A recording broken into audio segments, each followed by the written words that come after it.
Why did you want to be a CSEC officer in the first place? That's a good question. There were several reasons, I guess. Like what? Probably the same as most officers. I wanted to fight injustice, wanted to help people. I guess my father had something to do with it too. He was CSEC, one of the best. I grew up hearing about his accomplishments or seeing his picture on the vids after a big arrest. He's taking my resignation pretty hard. That's tough, but you'd think he'd be impressed you're going after Saren. My father's a CSEC man to the bone. Do things right or don't do them at all, he says. He thinks I'm being too rash, too impatient. He's worried I'll become just like Saren. He actually talked me out of becoming a Spectre when I was younger, for the same reasons. You were asked to be a Spectre? Well, I was targeted as a possible Spectre candidate. Me and about 1,000 other Turian military recruits. I could have received special training, but my father didn't like it. He despises the Spectres. He hates the idea of someone having unlimited power with no accountability. He wouldn't like you, Commander. No offense. I suppose I can understand his concern.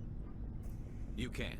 But Saren's not going to play by our rules, CSEC's rules. If you want to nail Saren, you need to send someone who isn't restricted by policies and procedures. Just because you can break the rules doesn't mean you should. I don't need to stoop to Saren's level to stop him. And neither do you, Garrus. I see what you mean, but I'll think about it. Thanks, Commander. So, we've got Saren on the run. It won't be long now. Saren's good, but I'm better. Good. He's rotten. To the core. I could tell as soon as I met him. Why didn't you tell me this sooner? I would have if I thought it was important. I think I'd like to hear about it just the same. This was a while ago. A bunch of mercs were bragging about a job out near the edges of the Terminus systems. They said it paid well and the boss was never around to ride them. They said he was looking for more men, too. So I checked it out. I didn't know Saren was openly recruiting mercs. It wasn't that open, and he only showed his face once. We'd been raiding ships in the area for months when we took out this massive cargo freighter. Our biggest haul yet. I was on board checking bodies for valuables, looking for some extra credits. That's when I saw him. What did Saren want with the ship? I don't know what he wanted. He was just moving through the ship, watching. A couple of the mercs called him by name, but he never spoke to them. Never spoke to anyone.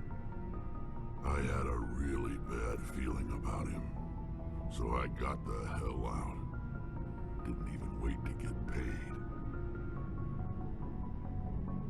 What kind of cargo was the freighter carrying? What was Saren after? I don't know. All I saw on that ship was food and medical supplies. There were some basic weapons, but nothing big. If there was anything of value on that ship, I didn't see it. That's why I didn't mention it sooner. Whose ship was it? There was a Volus trading vessel. Big one. Lots of guards. But they were no match for us. That's the only time you saw him? Yeah. Didn't even know who he was. Still wouldn't if I hadn't joined up with you. But my instincts were right. Every other merc on that mission turned up dead within a week. Every damn one. So long, Rex. Shepard.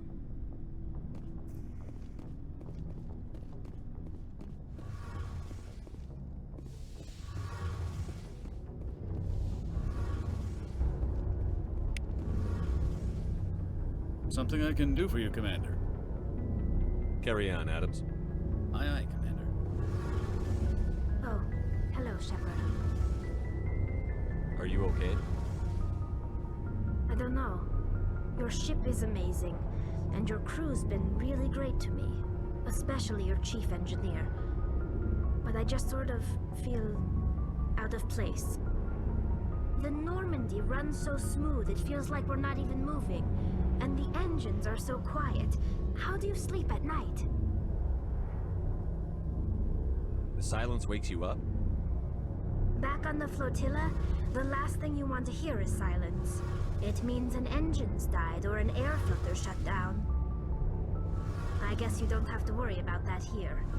But old habits die hard. But it's more than just the silence. This ship feels so empty. It's like half the crew is missing. Back home, I couldn't wait to go on my pilgrimage. I couldn't wait to get away from the crowds. Now that I'm out here, I kind of miss them. Sometimes we don't appreciate what we have until it's gone. That's true. I'm starting to wonder if that's what the pilgrimage is really about. It's given me a whole new perspective on my people and our culture. You know, there's always a few who go on their pilgrimages and never return. I always assumed something bad happened to them. But maybe they just wanted a different life. You do plan to return to the migrant fleet, right? I could never abandon my people, Shepard. I will go back eventually. But we have to stop Saren first. Otherwise, I might not have a home to go back to. I should go. See you later.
Commander, you have a minute to talk. I keep an open door policy. If you have any concerns, lay them on me. All right. I know things are different aboard the Normandy, but I'm concerned about the aliens, Vicarian and Rex. With all due respect, Commander, should they have full access to the ship? They may not serve the Alliance, Chief, but they're allies. At least as far as Saren goes. This is the most advanced ship in the Alliance Navy. I don't think we should give them free rein to poke around the vital systems. Engines, sensors, weapons.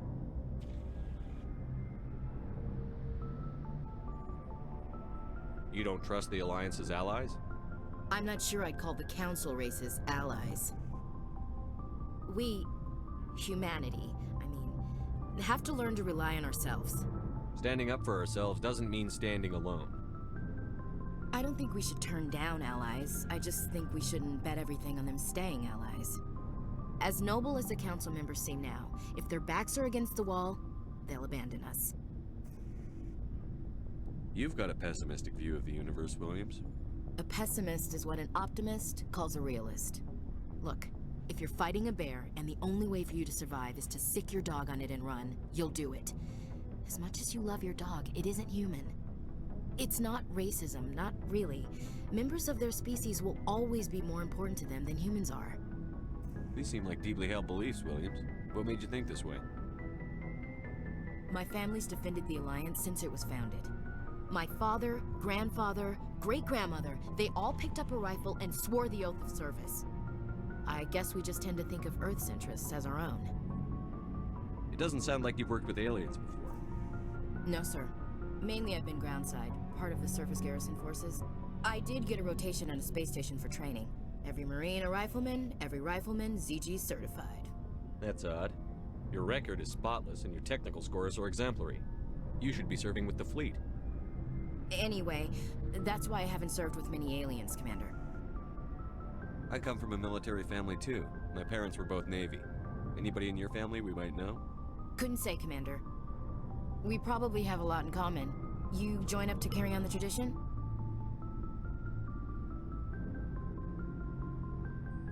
Mainly I wanted to serve.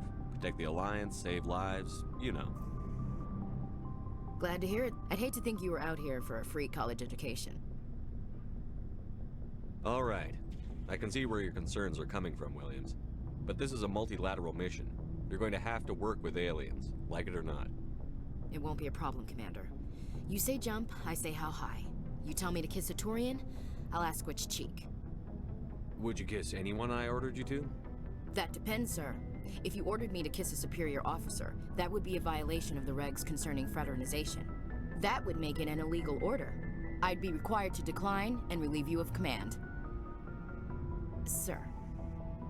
What's your opinion on the last mission? Not sure I buy Dr. Tassoni's story about her and her mom not talking. They're family, right? I think she's being straight with us. Or at least, I don't think she lies very often. Yeah, she's probably really bad at it. Too bad those ruins got destroyed. I mean, they lasted thousands of years. That's impressive. We'll talk later, Williams. Looking forward to it, sir.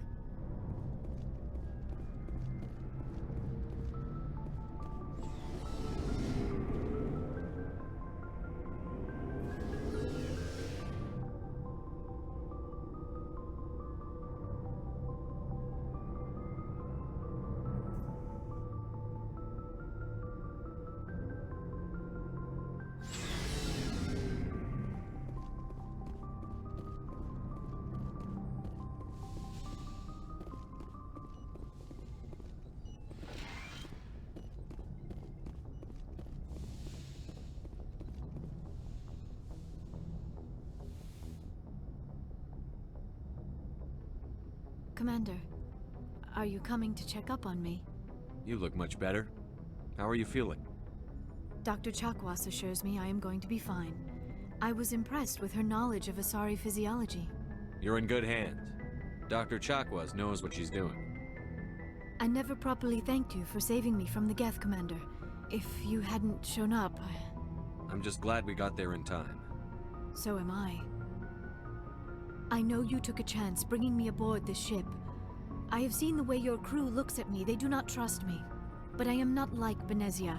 I will do whatever I can to help you stop Saren. I promise. Don't worry, Liara. I trust you. I know you won't let me down. It means a lot to hear you say that, Commander. Thank you. Tell me about yourself, Liara. Me? I am afraid I am not very interesting, Commander. I spend most of my time on remote digs, unearthing mundane items buried in long-forgotten Prothean ruins. Sounds dangerous. And lonely. Sometimes I would run afoul of indigenous life forms or stumble across a small band of mercenaries or privateers, but I was always careful. Until the Geth followed me to Artemis Tau. I never found myself in any situation my biotics could not handle. As for the solitude, well, that is one aspect that most appealed to me. Sometimes I just need to get away from other people. You don't like other people? I suppose it comes from being a matriarch's daughter. People expected me to follow in Benezia's footsteps. They wanted me to become a leader of our people. Matriarchs guide their followers into the future. They seek the truth of what is yet to come. Maybe that's why I became so interested in the secrets of the past. It sounds so foolish when I say it out loud. It sounds like I became an archaeologist simply to spite Benezia. All children rebel against their parents. It's a natural part of growing up. Aha, you share the wisdom of the matriarch, Shepard. That is exactly what Benezia said when I told her of my decision. But there was more to it than that. I felt drawn to the past. The Protheans were these wondrous, mysterious figures. I wanted to know everything about them. That is why I find you so fascinating.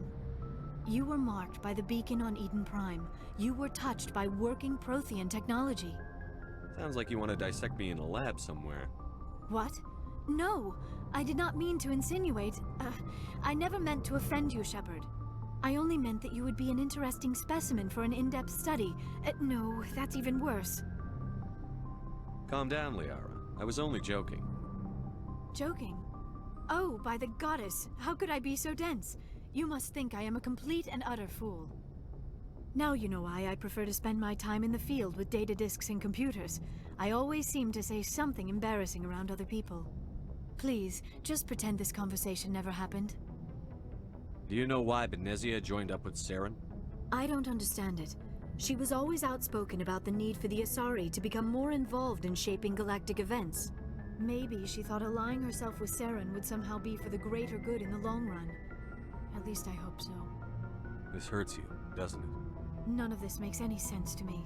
I have not spoken to Benezia in many years, but I know her, and this was not like her. Something changed. I'd like to know more about the Asari. We were the first species to discover the Citadel. We were instrumental in forming the Council, and we always strive to be the voice of peaceful cooperation in galactic disputes. My people believe we are all part of a single galactic community. Each species contributes something to the greater whole. Although we seek to understand other species, it seems few of them seek to understand us. The galaxy is filled with rumors and misinformation about my people. Like what? Most of the inaccuracies are centered around our mating rituals. My species is monogendered. Male and female have no real meaning for us. We still require a partner to reproduce. This second parent, however, may be of any species and any gender. I don't understand. Your species can mate with anyone? Mating is not quite the proper term, not as you understand it. Physical contact may or may not be involved, but it is not an essential element of the union. The true connection is mental. Our physiology allows us to meld with other beings. We can touch the very depths of their minds. We explore the genetic memory of their species. We share the most basic elements of their individual and racial identities. We then pass these traits on to our daughters. It is how we learn to grow as a species and how we develop a greater understanding of other races. What happens to your partner after the union? Every relationship is different. Some unions are a single encounter with both parents parting ways afterwards. Others can be more long-term. Sometimes an Asari and her partner will stay together for many decades. Do you know who Matriarch Benezia chose as her partner?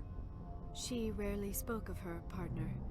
Though I know my father, if you want to use that term, was another Asari. I thought you always needed another species to serve as one of the parents. Think about it, Shepard. If we were not able to mate with our own species, we would have died out long before we ever mastered spaceflight and left our homeworld. Union with our own kind is no longer common, not for the purposes of reproduction. Most Asari believe it weakens our species. Asari daughters inherit racial traits from the father species. If both parents are Asari, then nothing has been gained, or so conventional wisdom would hold. I am what is sometimes called a pureblood. Though no Asari would ever be cruel enough to say the word to my face, it is a great insult among my people. It is possible Benezia's partner was embarrassed by their union. She may have been too ashamed to publicly acknowledge me as her offspring. Maybe she wanted to meet you but couldn't. Something could have happened to her. Maybe she passed away. You might be right. I hope you are. But I have no way to know for sure. Benezia never spoke of her partner. Whatever happened, it caused her too much pain to dwell on it. She raised me by herself, though that is not uncommon. Many Asari raise their children alone, particularly if the father species is short-lived. Often the partner will pass on long before the child reaches maturity.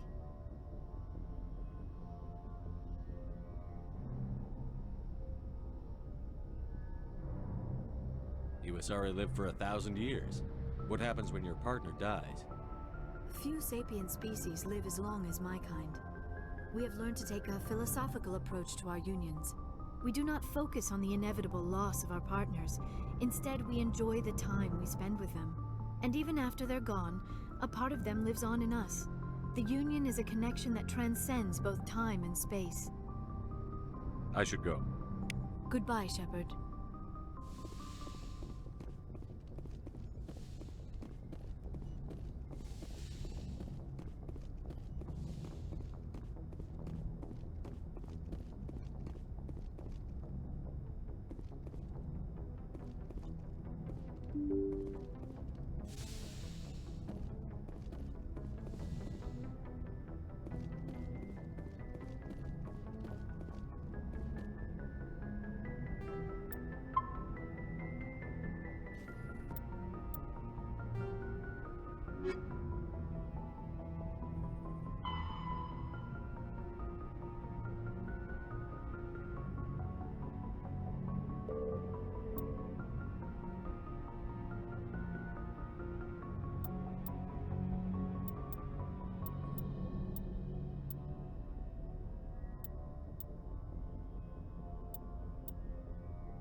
Message coming in.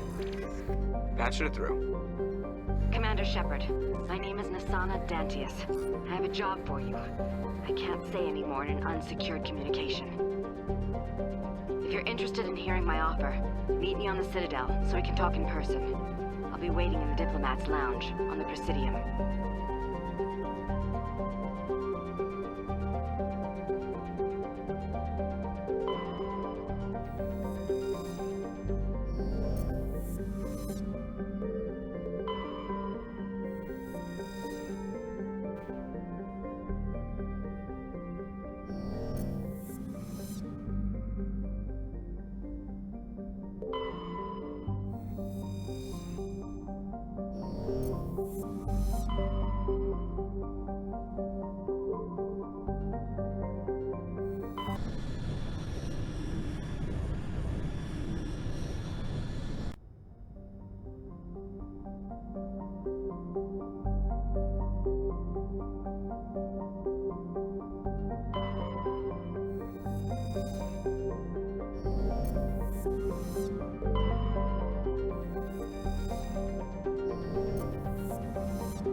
This'll help.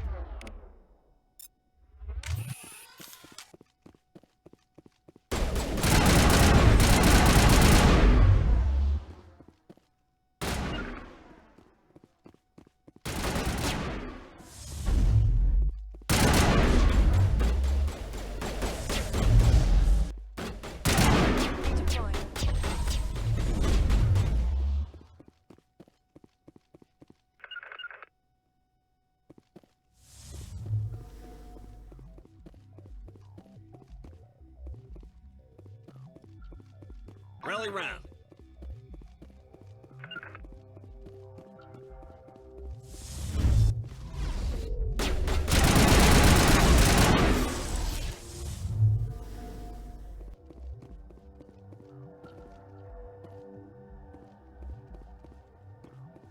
Clear.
Commander, urgent message from Alliance Command coming in.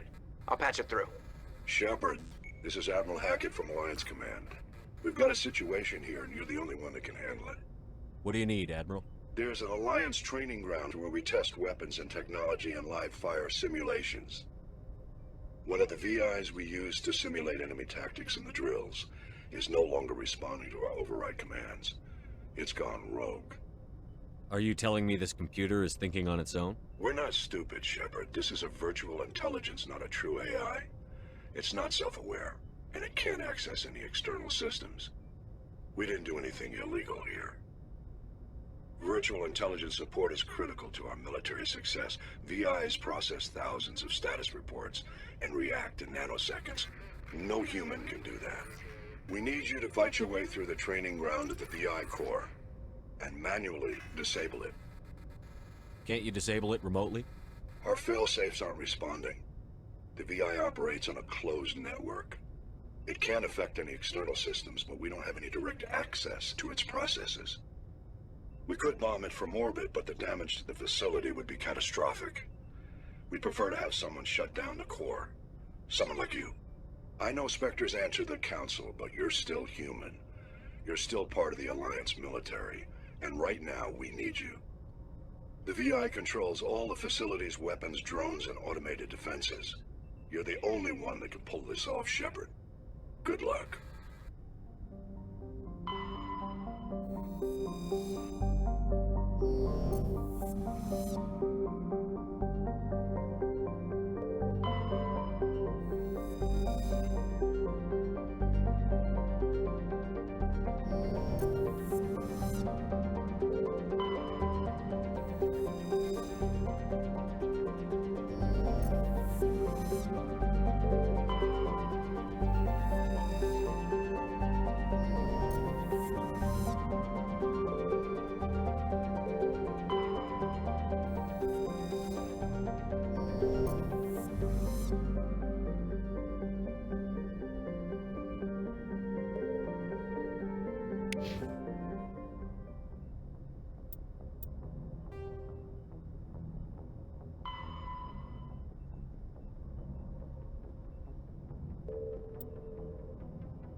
Looks like nobody's home.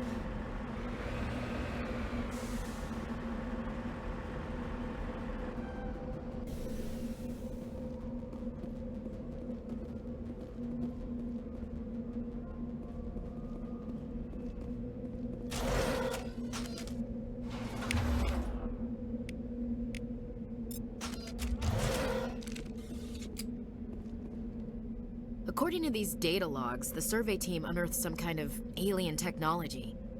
Could be answers at the excavation site.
Get down!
Machine cultist. They unearth some kind of alien technology and it turns them into mindless fanatics. Whatever they found, it's long gone now.